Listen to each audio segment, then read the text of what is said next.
CPU는 알아서 이제 GPU의 데이터를 할당하는 역할만 집중을 하도록 하고 그 외에 나머지 것들을 블루필드가 하고 있었는데 여기에 블루필드가 여기 별도의 뭘 만든다? 데이터베이스를 만든 거예요.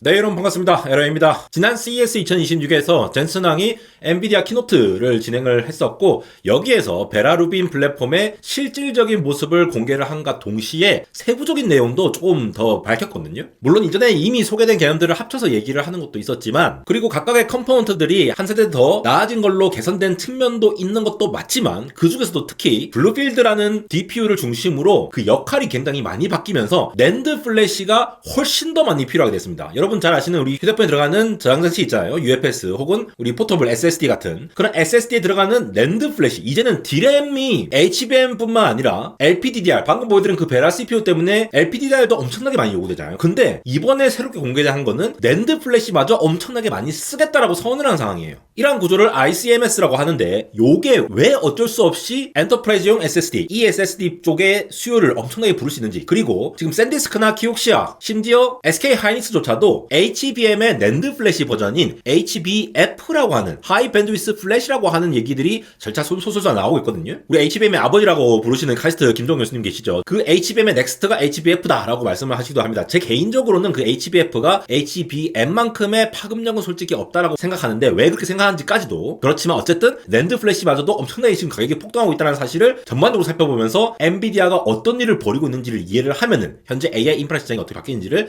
이해할 수 있으니까 한번 살펴보도록 하시죠. 자, 이번 CES에서 엔비디아 루빈 플랫폼 하면서 이 6개의 칩을 소개를 했어요. 이 거대한 NVL72 혹은 NVL144 같은 그런 렉 시스템이 여러 개 엮여가지고 그 여러 개를 점차 확장을 잘 하기 위해서 이렇게 6개의 칩이 쓰인다는 거예요. 기본적으로 CPU와 GPU가 들어가죠. 이 베라 CPU에는 LPDDR이 들어가고 루빈 GPU에는 HBM4가 들어갑니다. 근데 이거 말고 CPU와 GPU 혹은 GPU와 GPU끼리 렉 안에서 연결시키려면은 NVLink가 들어가죠. 이번에 NVLink 6세대가 나오면서 NVLink 6 스위치. 요 스위치라고 하는 거는 일단 그 길을 왔다 갔다 여러 군데에 뿌린다고 생각하시면 돼요. 마치 우리 고속도로에 분기점 같은 거 있잖아요. 정션 있잖아요. 그런데 보면은 여러 차로가 왔다가 다시 이렇게 쫙 뿌려지는 역할을 하죠. 그러니까 각각의 개별적인 데이터들이 베라 CPU, 루빈 GPU는 막 돌아다닐 텐데 그런 것들이 스위치로 와가지고 다른 GPU로 퍼져나간다. 렉 안에도 여러 이제 트레이들이 다 박혀 있으니까 다른 GPU끼리 빠져서 나가려면은 1대1 통신이 아니라 멀티플로 통신하려면 이런 스위치가 필요할 거고 근데 그것뿐만이 아니라 커넥트 X9이라고 하는 이더넷도 필요하고 또 블루필드 4 요게 오늘 중심이 될 것 같은데 요 원래 블루필드 3라는 게 있었거든요. DPU라고 하는 거 이런 것들도 그레이스 CPU 보세요. 여기도 CPU가 들어가요. 암 CPU가 들어가는데 베라 CPU가 들어가는 게 아니라 이전 세대 블랙엘에 들어갔던 그레이스 CPU가 들어갑니다. 그리고 마지막으로 스펙트럼 6라고 하는 이더넷끼리도 스위치가 필요하다는 거예요. 무슨 말이냐 이 렉이랑 다른 렉을 연결할 때는 또 이더넷으로 통신을 할 건데 걔네들도 뭐 온갖 것들이 다 연결돼 있잖아요. 그러면은 어디로 뿌려줘야 할지 이런 것들을 선택을 해야 되는 그런 컴퓨팅 역할을 하는 것이 필요하다는 겁니다. 오늘은 이거 다 설명하려면 너무 오래 걸리니까 또 요청이 있으시면은 따로 제가 정리를 하던가 하고 여기서 왜 낸드 플래시가 많이 쓰이냐라는 거를 생각해 봅시다. 이 지금 다 D램이에요. LPDDR5 서버 쪽에서 LPDDR5 다 빨아당기니까 모바일 쪽이나 노트북 쪽에 LPDDR 같은 게 모자라서 지금 가격이 오른다는 얘기 들리죠. 뭐 갤럭시도 가격이 올라간다 뭐 이런 얘기들 들리고 노트북도 다 가격이 올라갔어요. 이번에 갤럭시북 6 나온 거 가격이 무슨 뭐 몇십만 원씩 올라갔죠. 그리고 루빈 GPU는 기본적으로 여기 들어가 있는 하이닉스와 삼성의 HBM4에 해당하는 것들 요게 이제 들어갈 거고요. 이게 올해 하반기에 나올 예정입니다. 그리고 얘는 스위치니까 뭐 D램 비중 같은 것들이 없다 치더라도 그 외에는 전부 다 이런 것들은 스위치나 아니면 DPU 이렇게 네트워크를 처리하는 그런 역할을 하기 때문에 기본적인 칩일 텐데 그래서 뭐 SRAM들이나 이런 것들은 기본적으로 바뀌었을 텐데 기본적으로는 얘네들이 다 D램 중심으로 한 거죠. 물론 원래도 낸드 플래시 그러니까 SSD가 들어가 있습니다. 이게 얘기는 안 하지만도 영구적으로 뭔가 저장할 필요가 있을 거 아니에요. 예를 들어 특정 GPU에서 특정 부분의 LLM AI 모델 파라미터를 불러온다고 하면은 그 영구적으로 저장되어 있는 AI 모델이 있을 거잖아요. 오픈 AI나 제미나이나 뭐 이런 것들을 일부를 불러와가지고 넣어야 될 테니까. 기본적으로 SSD가 들어가는데 이 블루필드 4라는 놈의 어마무시한 양의 SSD가 더 들어갈 거다라는 게 지금 얘기예요.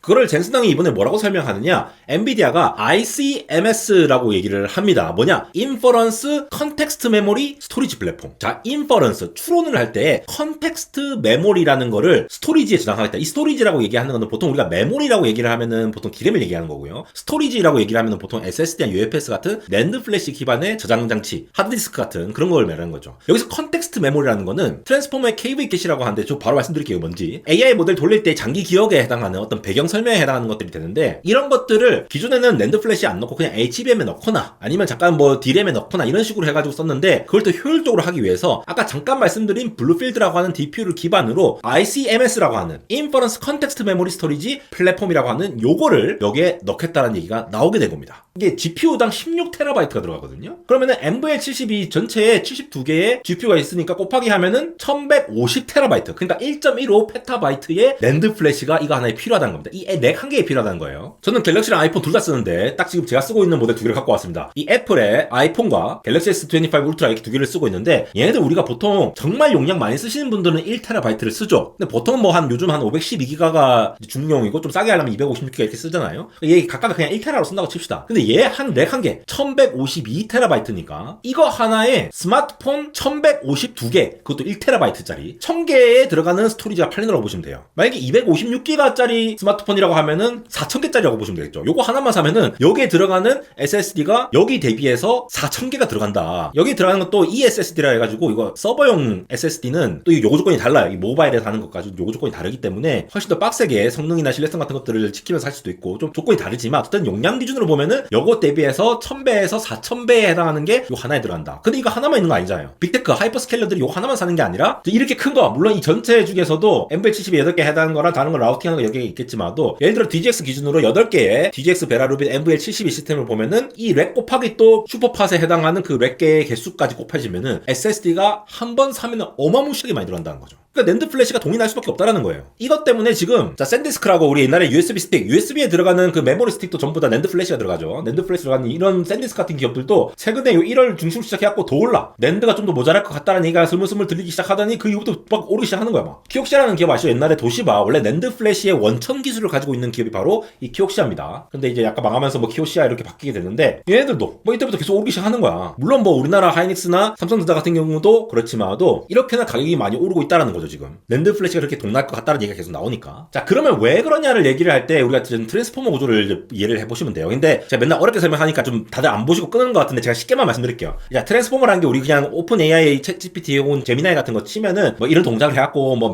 행렬 연산이나 뭐 이렇게 해가지고 하게 돼요. 근데 보세요. 여기 이제 인코더라는 부분이고 디코더, 이게 크게 두 부분이 나뉘어져 있습니다. 그럼 보세요. 자, 여기 계산됐던 것이 여기 두 개로 이렇게 쏙쏙쏙 두 개 들어가는 게 보이십니까? 요게 K랑 V거든요. 요 확대해 보면은 VK, Q가 들어가죠. QKV가 들어가는데, Q라고 하는 놈은 원래 요 쿼리로 들어갔던 놈이 들어가는 거고, KV라고 하는 놈들은 이전에 이 인코더에서 했던 놈들이 다시 들어가는 거예요. 자, 이미 입력을 해가지고 우리가 입력을 받았던 놈, 우리가 물어보잖아요. 예를 들어 뭐 PDF도 올리고 PPT도 올리면서 이거 뭐 물어보잖아요. 우리 제미나이나 이렇게 물어보면은 그 물어본 것들을 인코딩 과정에서 이렇게 하면서 QKV를 계산하게 되는데, 그 중에서도 KV에 해당하는 것들은 그 다음 디코더 과정에서 계속 KV를 다라는 거예요. 한 단어 내뱉을 때마다 그 이전에 저장되어 있던 K와 V라고 하는 키와 밸류라고 하는 그 정보들을 계속 되새김질하면서 넣어줘야 한다는 거죠. 그걸 우리가 KV 캐시라고 합니다. 그러니까 이게 이 대화를 왔다 갔다 할 때에 얘의 배경 설명이 되는 부분들, 장기 기억들, 내가 무슨 대화를 했는지를 계속 KV라는 놈으로 계속 저장을 하고 있어야 되는데, 얘네가 덩치가 크거든요. 원래 HBM 안 그래도 모자라 죽겠는데 그 HBM에 KV가 자꾸 쌓이게 되다 보면은 HBM 아까운 그 비싼 HBM 안에 KV라는 놈을 다 저장해 놓기에는 좀 아깝다 이거예요. 그래서 이 시점에서 보면은 원래는 HBM이 엄청나게 빠른 애들은 이 모델도 올리고 KV 캐시도 올리면서 정말 빠른 대신에 너무 비싸죠. 용량도 얼마 안 되고. 그 밑에 되는 게 LPDDR 같은 시스템 D램이라고 보시면 돼요. 얘는 HBM보다는 밴드위드도 낮고 속도도 느리지만 그래도 기존의 SSD 같은 놈들보다는 훨씬 빨라요, D램이. 근데 SSD가 뭐 몇 테라바이트 이렇게 하는 거 대신에 D램은 항상 몇십 기가 혹은 몇백 기가 수준으로 이제 용량을 하면 많이 하는 거죠, 서버용으로는. 로컬 SSD가 있고, 이 밑으로 내려가면 갈수록 점차 반응 속도가 느린 거예요. 왜냐면 이 물리적인 속도 자체가 낸드 플래시로 가면 갈수록 속도가 느리고, D램에서 더 적층해갖고 하이 밴드위스 적층까지 해서 엘리베이터 뚫어서 만든 HBM 같은 경우는 굉장히 빠른 거죠. 근데 여기 보세요. 이 메모리 하이가 어떻게 구매했냐? 똑같은 케이블을 저장하는데 정말 빨리빨리 왔다 갔다 많이 쓸 것 같은 장기 기억들은 여기 액티브 케이블이라고 돼 있죠. 그거는 HBM에 넣어서 쓰는데, 그 외에 중간 단계에 있는 KV 캐시라든가 아니면은 덜 쓰는 것들을 밑으로 내리겠다는 거죠. 그리고 정말 잘 안 쓰는 거, 우리가 흔히 이제 콜드 데이터라고 하는데, 콜드 데이터는 얘 데이터 자체가 변경도 별로 없고 자주 쓰지도 않아. 그럴 때는 그냥 낸드 플래시 넣어놓고 정말 필요할 때만 플래시에 넣어놓는데, 기존의 SSD와 공유 장치 이렇게 해당하는 이런 것들 사이에 이번에 ICMS라고 하는 인퍼런스 컨텍스트 메모리 스토리지라고 하는 별도의 낸드 플래시 장치를 여기 만들겠다라는 거예요.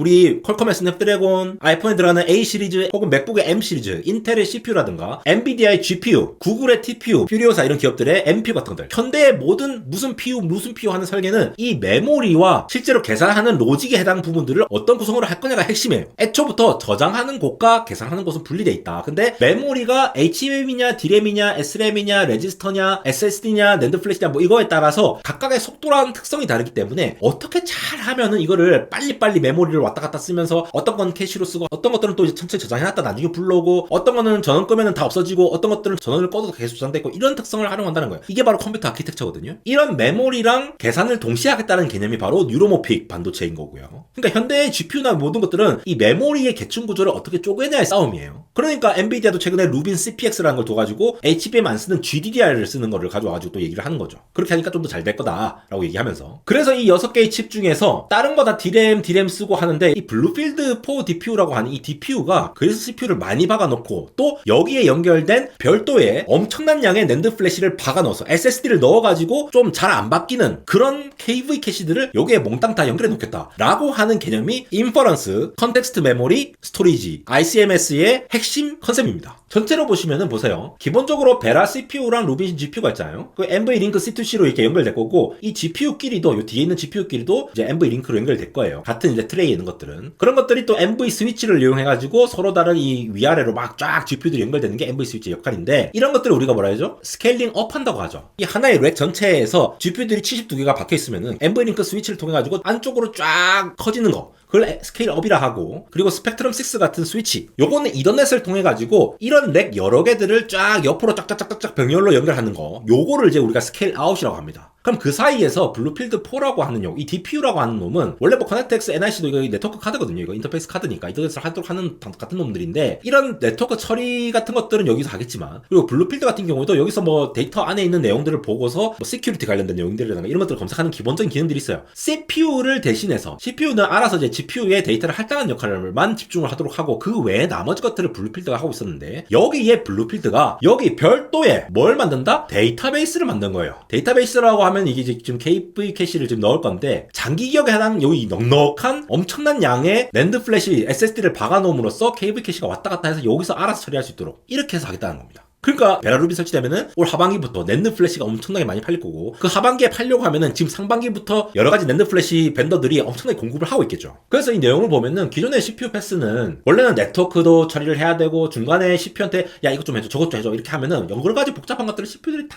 처리를 해야 돼요. 뭐 좀 하려고 하면은 문제가 생기고 또 시큐리티 검색도 뭐 야 이 지금 데이터가 좀 이상한 거 아니야? AI 공격하는 거 아니야? 이런 것도 하려면 또 봐야 되고 응용 프로그램도 해야 되고 이런 모든 것들 SS도 접근해야 되고 이 모든 것들을 CPU가 다 처리를 해줘야 되는데 그런 것들을 DPU로 옮겨와가지고 DPU가 KV 캐시 안에 들어가는 이 전용 SSD에 해당하는 것들을 잘 운영해가지고 KV 캐시도 던져주고 시큐리티 내용들이라든가 아니면 네트워크도 오프로드 해주고 이런 것들을 블루필드 4라는 애를 역할을 좀 더 확장을 시켜서 하겠다는 겁니다. 그래서 이걸 보면은 엔비디아 커넥트X 9이나 블루필드 4 이런 애들이 결국은 SSD 용량을 확장해서 한 건데 자 그럼 궁금증이 생기지 않습니까? 원래 야 SSD 느려서 못 쓴다면서 SSD가 용량은 아무리 많지만 느려서 못 쓰는 건데 이걸 어떻게 할 수 있는 거야? 그래서 이거랑 이거 사이에 G3.5 측면으로 이렇게 들어간다라고 하는데 대체 어떻게 쓰는 거야라고 하는 걸 한번 보면은 계산을 해봤어 제가. 이 블루필드 4라는 DPU라고 하는 것이 초당 800기가빗이에요. 그러니까 기가바이트로 치면은 1초에 100기가바이트를 전송을 할 수 있어야 된다는 거죠. 그러면은 기존에 있는 우리 서버용 SSD라고 하는 것이 이 100기가바이트가 나오느냐라는 걸 생각을 해봐야 되는데 사실 그렇게 보면은 좀 딸리거든요. 왜냐하면은 젠5 SSD 같은 경우가 연속된 데이터를 쭉쭉쭉 읽는다라고 봤을 때 우리 시퀀셜 리드라고 하죠. 시퀀셜 리드로 봤을 때 한 12.5기가에서 14기가 정도 나오거든요. 마이크로는 14기가까지 나옵니다. 그러니까 12에서 15기가 정도 나오는데 이 100기가에 해당하는 거 하면은 이 그래프가 좀 잘못됐는데 100기가에 해당하는 것보다는 훨씬 작잖아요. 물론 이 블루필드 4라고 하는 놈의 역할로 봤을 때에 그 렉 전체에 해당하는 어떤 데이터를 처리하는 상한이 100기가긴 한데 그럼에도 불구하고 얘네가 써야 되는 현재 젠5 기준으로는 이게 좀 모자라다 10몇 기가니까 젠6로 가면은 이제 뭐 한 30기가 되겠네요. 그래도 좀 모자란 부분이 있죠. 그러니까 SSD를 병렬적으로 젠5 기준으로는 뭐 한 7개에서 8개 젠6 기준으로는 한 4개 정도를 병렬로 연결하면은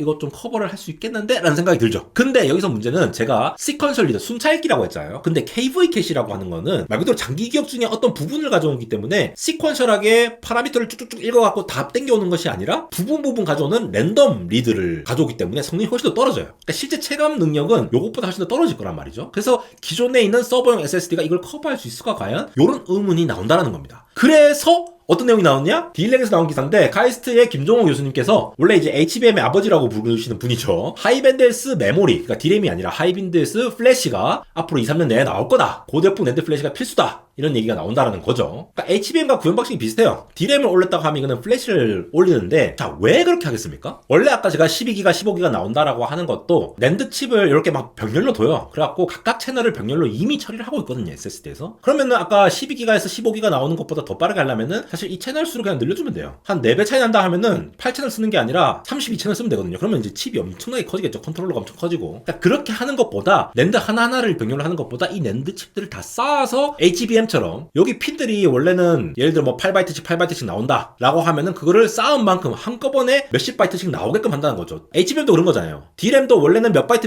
나오는 건데 그걸 쌓아가지고 한 번에 1024개라는 구멍을 뚫어갖고 지금 HBM4부터는 2048개죠. 그렇게 엘리베이터 뚫어가지고 한 번에 내뱉을 수 있는 구멍을 많이 만드는 게 쌓는 게 문제가 아니라 일단 쌓아갖고 이 엘리베이터를 뚫어가지고 신호선을 많이 빼겠다라는 개념의 HBF라고 보시면 돼요. 그래서 결국은 이 KV 캐시라고 하는 것이 기본적으로 GPU HBM에도 있지만 DPU 버퍼에서 이 별도의 NVMe를 거치는 요 링크를 따라가지고 왔다 갔다 하면서 KV 캐시가 왔다 갔다 할 수 있도록 한다라는 형태로 베라루빈에서 할 거다라는 내용이 나올 것 같은데 이번에는 HBF가 들어갈 것 같진 않고 아직 뭐 시제품 얘기밖에 안 나오거든요. 예를 들어 샌디스크도 작년인가 재작년부터 이런 얘기를 하고 있는데 이 개념이 지금 나오고 있어요. 이미 똑같잖아요. 구조가 HBM 똑같아. 이거 HBF라는 말을 HBM이라고 바꾸면 다 똑같아. TSV 뚫는 거랑 다 똑같죠. 그러니까 물리적으로 똑같다는 거. 인터포즈 넣는 것도 똑같아. 이렇게 되면 TSMC의 인터포즈는 더 많이 필요하겠네요. 그래서 이번에 ICMS라고 하는 플랫폼은 앞으로 좀 더 발전되면은 아마도 낸드 플래시, 그러니까 HBF가 들어가는 형태로 해야 되지 않을까라는 게 그 김종현 교수께서 말씀하시는 부분일 것 같고, 아니면 또 그 부분이 아닐 수도 있겠죠. 다른 부분에 낸드 플래시가 쓸 수도 있겠죠. 지금 D램도 쇼티지고 하니까 낸드 플래시 더 속도는 느리지만 용량이 많은 부분들. 그리고 제가 얼마 전에 딥시크 얘기도 하지 않았습니까? D램을 늘리면 늘릴수록 성능이 좋아지더라 라는 부분도 있으니까 여러 가지 메모리 계층에서 이런 검토가 이루어진다라고 본다라는 거예요. 근데 사실 저는 이 HBF가 HBM만큼의 어떤 파괴력은 있지 않을 거다라는 게 개인적인 생각이에요.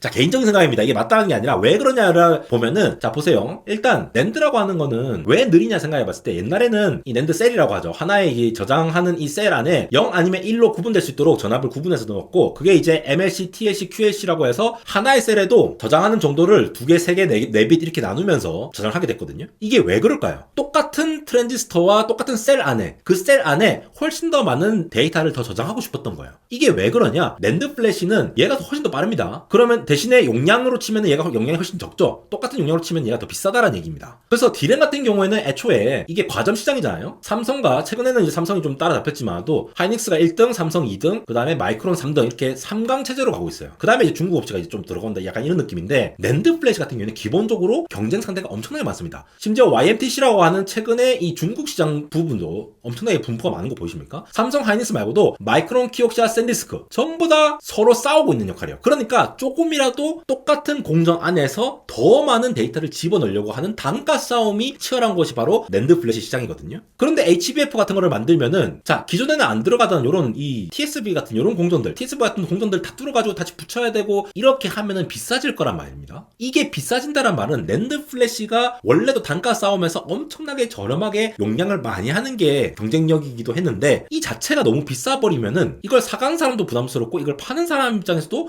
부담스러울 수 있다라는 거죠. 그리고 애초에 서로 다 맞는다고 치더라도 이렇게 많은 사람들이 경쟁을 하게 되면은 실제로 수익성이 그렇게 많이 안 날 수도 있다. 그런 관점에서 저는 이게 좀 약간 약하지 않을까라고 이제 예상하는 부분들이 있고, 이게 유튜버의 개인적인 생각이니까 그냥 이제 참고로만 봐주시고, 그렇게 하면서 엔비디아가 결국은 프리필과 디코드 단계에서는 엔비디아 다이나모를 통해서, 그러니까 루빈 CPX를 통해서 각각의 워크로드를 분리를 해왔고, 이것도 메모리를 분리하는 거죠. GDDR과 HBM으로 분리를 한 겁니다. 그런 다음에 렉끼리 연결을 하는 거를 오케스트레이션 하는 토폴로지, 그 다음에 또 컴퓨터 노드들이 GPU HBM, 그리고 호스트 메모리에 해당 거는 CPU의 LPDDR, 그리고 로컬 SSD에 들어가는데 원래도 SSD가 서버용으로 들어갔지만 그거 말고 네트워크 스토리지 말고 그 사이에 인퍼런스 컨텍스트 메모리 스토리지 ICMS라고 하는 별도의 거를 블루필드 4에서 다루겠다라는 게 이번에 새로 나온 내용입니다. 제가 한 3년 전이었나요? 제가 이영수 대표님 아시죠? HSL 파트너스의 이영수 대표님, 이 반도체 이제 애널리스트 중에서도 이제 기자 출신이시기도 하시고 굉장히 전문성 있게 하시는 분인데, 이영수 대표님께서 저를 한번 초대해 주셔가지고 제가 이제 투자를 하시는 분들을 대상으로 요 컴퓨팅과 관련된 강연을 한 적이 있었어요. 그때 처음 만나 뵀던 분이 지금 이제 이지이키퍼스트의 안석형 기자님이시죠. 그때만 하더라도 안석형 기자님께서 저한테 의견을 한번 물어보셨어요. AI 때의 스토리지, SSD 쪽은